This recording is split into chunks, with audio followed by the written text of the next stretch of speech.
saat Nabi Shallallahu Alaihi Wasallam memuliakan seorang sahabat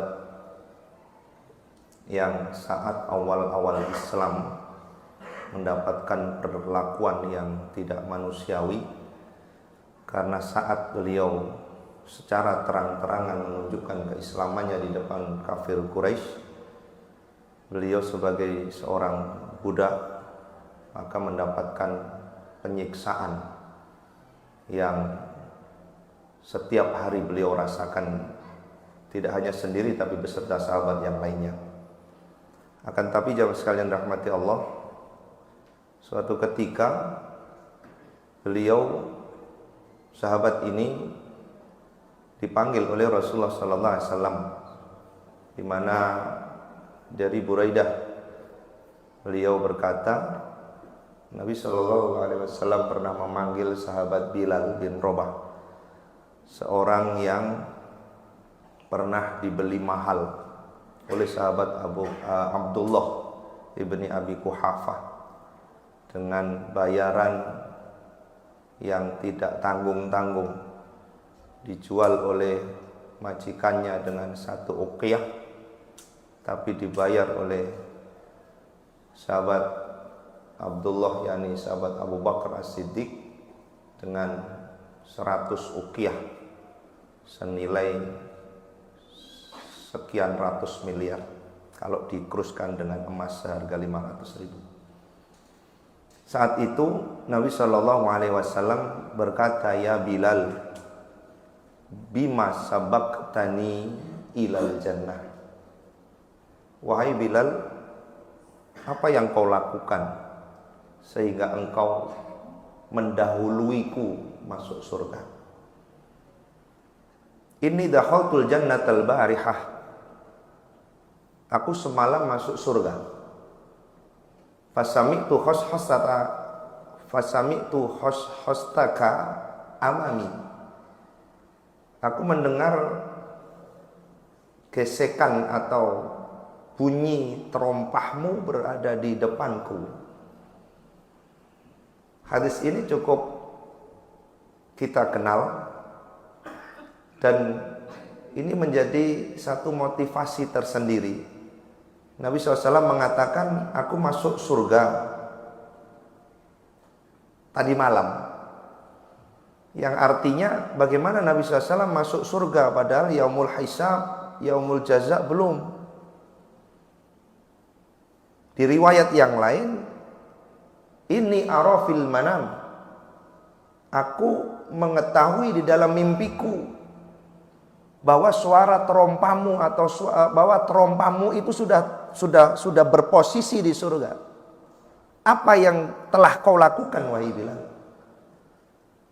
Ini sebuah pernyataan yang kalau tidak dengan iman, warrasikhuna fil ilmi yaquluna amanna bih, susah untuk dicerna.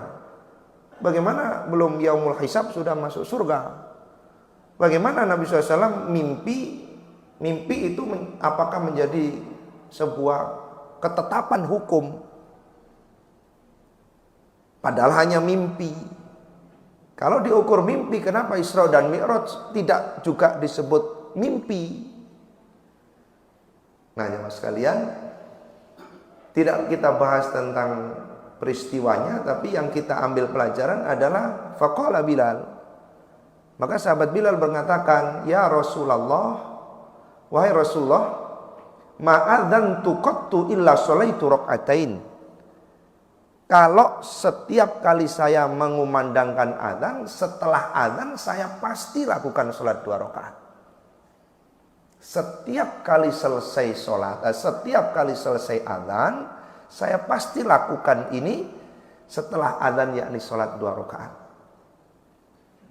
Wa ma asobani hadath, dan setiap kali tubuh saya ini berhadas, apakah kena najis atau batal wudhu saya, qattu illa tawaddatu indaha, setiap batal mesti saya perbarui wudhu saya.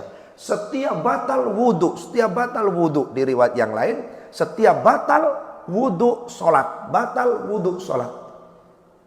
Saya tidak izinkan tubuh ini itu benar-benar terlepas dari keberadaan wudu. Saya tidak melakukan amalan yang istimewa ya Rasul. Yang saya kerjakan sebagaimana yang biasa engkau saksikan. Hanya saja saya tidak pernah meninggalkan tubuh ini lepas dari air wudu. Kapanpun itu saya berada. Setiap kali selesai wudu, saya selalu melaksanakan sholat. Tidak pernah saya meninggalkan wudu, tidak pernah saya berada dalam kondisi badan tanpa wudu. Maka Nabi SAW mengatakan, faqala Rasulullah SAW, bihada. Ternyata ini yang menyebabkan. Bagaimana? Qad sabaqtani ilal jannah. Ternyata ini amalan yang menjadikanmu mendahuluiku masuk surga. Jamaah sekalian, wudu amalan ringan.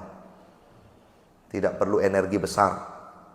Dan wudu selalu kita laksanakan sebagai syarat untuk melakukan ibadah, terutama sholat. Tapi pada saat wudu itu dijadikan sebagai penjagaan, kita bisa bayangkan pada saat kita mau berangkat kerja, sudah naik kendaraan, sudah berada siap di depan rumah, tinggal berangkat, ternyata wudu kita batal. Mohon maaf, wudu lagi apa enggak? Wudu lagi apa enggak? Sudah pakai sepatu, sudah naik kendaraan, tinggal berangkat, ternyata wudunya batal. Kembali berhenti, dimatikan kendaraan, wudu lagi apa enggak? Ini sebuah pertanyaan ringan tapi berat untuk dilakukan. Pada saat kita sudah di tempat tidur mau istirahat malam, kantuk sudah terasa berat begitu, ternyata wudu batal. Wudu lagi enggak? Masya Allah. Ini yang kadang-kadang kita pikirkan, bagaimana sahabat Bilal bin Rabah itu, saya ya Nabi tidak pernah meninggalkan tubuh ini lepas dari air wudu. Bagaimanapun kondisi keadaannya. Kita kadang-kadang, nanti saja kalau mau sholat. Kadang-kadang mohon maaf, tempat wudunya jauh begitu. Kita sudah berada di soft sholat, mohon maaf. Angin mau keluar, ditahan apa enggak? Tempat wudunya jauh, kita sudah masuk dalam soft sholat. Tempat wudunya agak jauh. Angin mau keluar, ditahan apa enggak? Eman namanya? Eman anginnya Pak. Oh yang ditahan anginnya. Bukan eman sholatnya, bukan eman sholatnya. Kata Nabi SAW, jangan menahan hajat ketika engkau sudah sholat. Ini artinya ya Allah, ketika kita melihat sahabat Bilal yang tidak punya nilai harga diri saat itu karena seorang budak, karena dibeli dan dijual begitu, tapi dimuliakan oleh Allah Ta'ala dengan amalan yang sebenarnya ringan. Tapi ringan yang dawam ini, yang continue, yang istiqomah, yang berkelanjutan, ini yang menjadikan istimewa. Itulah yang kemudian kata Nabi SAW, afdalul a'mal. Amal yang paling utama mulia itu adalah adwamuha wa in qalla. Walau sederhana, walau sedikit, tapi kita laksanakan secara terus menerus. Mudah-mudahan apapun amal yang kita kerjakan, kita pilih mana yang bisa continue, mana yang mungkin bisa kita banggakan untuk kelak menghadap kembali kepada Allah. Bisa jadi amalan itu diremehkan oleh orang, bisa jadi amalan itu tak terlihat di mata manusia, bisa jadi amalan itu sangat murah harganya. Tapi kalau itu kita laksanakan secara continue, selama umur kita masih ada, kita kerjakan itu karena Allah Ta'ala, insya Allah. Ini yang membuat sahabat Bilal, berarti Rasulullah SAW tidak melakukan, dihukumi sebagai persetujuan, dibenarkan oleh Nabi SAW, bihada, dengan ini engkau mendahuluiku masuk surga. Mudah-mudahan Allah Subhanahu wa Ta'ala menetapkan iman dalam diri sanubari kita, dan mudah-mudahan Ramadan tahun ini menjadi Ramadan yang sangat istimewa dan sempurna kita dalam beribadah, dan mudah-mudahan selesai Ramadan dosa-dosa kita diampuni dan kita diberikan istiqomah hingga Allah akhirkan hidup kita dalam keadaan husnul khatimah. Aku qouli hadza wa astaghfirullah li wa lakum innahu huwal ghafurur rahim. Wassalamualaikum warahmatullahi wabarakatuh.